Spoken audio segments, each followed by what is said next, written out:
সভাপতি ৰেজাউল কবিৰ সৰকাৰে আমি কাৰ ধমকি ভাবকি কোনোদিনে গ্ৰেপ কৰা নাই আৰ ভবিষ্যতে নকৰো কাৰণ আমি কোনো বিবেকৰ পৰা অহা নাই।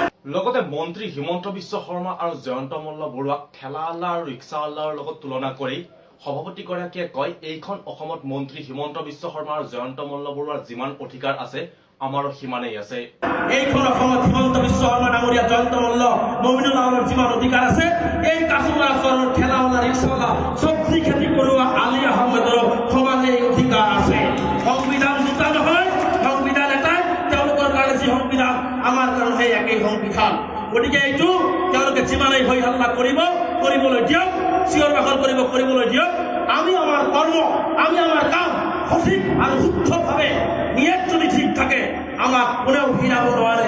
সংখ্যালঘু মানুহক টাৰ্গেট কৰি RSSক সন্তুষ্ট কৰিব গৈ মন্ত্ৰী হিমন্ত বিশ্ব শৰ্মাই মুখ্যমন্ত্ৰীৰ সপোন দেখা বুলি মন্তব্য কৰি সভাপতিগৰাকীয়ে কয়, মন্ত্ৰী হিমন্ত বিশ্ব শৰ্মাই অসমৰ ভাষা সংস্কৃতি ৰক্ষা নকৰে, বৰঞ্চ চৰাঞ্চলৰ মানুহে অসমৰ সংকট দূৰ কৰাৰ বাবে চেষ্টা কৰি আহিছে আৰু ভৱিষ্যতেও কৰি যাব বুলি মন্তব্য কৰে।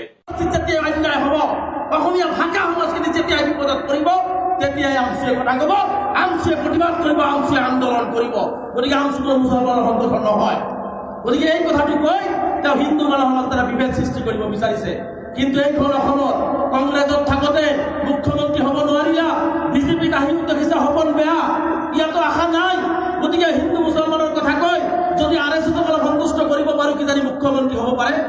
এনেকুৱা ধৰণৰ সংঘাত সৃষ্টি কৰি দিব বিচৰা মানুহক স্বয়ং ভগৱান বা আল্লাহ তাল্লাহ কিন্তু সবল হ'ব নিদিয়ে। গতিকে অসমৰ ৰাইজ জ্ঞানী, অসমৰ ৰাইজ ধৰ্ম নিৰপেক্ষ, অসমৰ ৰাইজ আজাদ ফকীৰ শংকৰদেৱক বিশ্বাস কৰে, হিন্দু মুছলমান নহয়, মানৱতাক বিশ্বাস কৰে, মানৱতাক লৈ কাম কৰে। গতিকে তোমাৰ এই আশা কেতিয়াও অসমত বাস্তৱত ৰূপায়িত নহয়।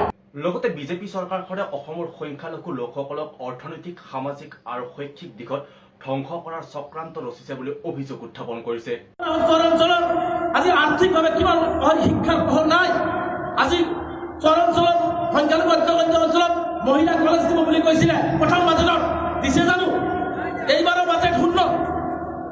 মন্ত্ৰীটো চৰকাৰৰ দিনত নাই, তেওঁলোকৰ মাজত নাই সংখ্যালঘুৰ।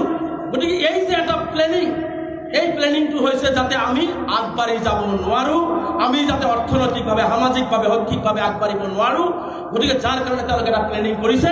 কিন্তু আমি ধৈৰ্য সহকাৰে তেওঁলোকৰ সকলো প্লেনিং আমি প্ৰতিহত কৰি আমি গণতান্ত্ৰিকভাৱে আমাৰ এই জনগোষ্ঠীটোক আমি অন্য জনগোষ্ঠীৰ লগত খোজ মিলাই আগুৱাই লৈ যোৱাৰ কাৰণে প্ৰত্যেকজন ব্যক্তিয়ে দায়িত্ব ল'ব লাগিব।